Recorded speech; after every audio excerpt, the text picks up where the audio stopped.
তাদের অনেক ইন্টেলিজেন্স ছিল, বাট কিছু কিছু ইন্টেলিজেন্স তাদের মধ্যে শর্টকামিংস ছিল, যেটা অত্যন্ত সুন্দরভাবে এই ব্যাংক ম্যানেজার সেটি অত্যন্ত দক্ষতার সাথে, আমি বলবো তার দক্ষতা বিচক্ষণতার কারণে সেদিন ব্যাংক থেকে অর্থাৎ ব্যাংকের বোর্ড থেকে এই যে টাকাগুলো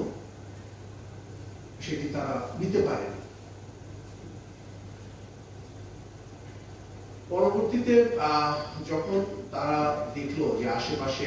লোকজন জানাজানি হয়ে যাচ্ছে, তখন তারা এই ব্যাংক ম্যানেজারকে হুমকি দিয়েছিল যে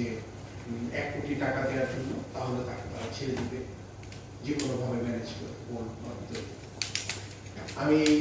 সাহসী ব্যাংক ম্যানেজার তিনি বলেছিলেন বা বিভিন্ন কৌশলের অবলম্বন নিয়েছিলেন, সেই টাকাটি দেননি বিধায়, বোর্ডের চাবিও তিনি বিভিন্ন কৌশলে দেননি বিধায় তাকে কিন্তু তখন সে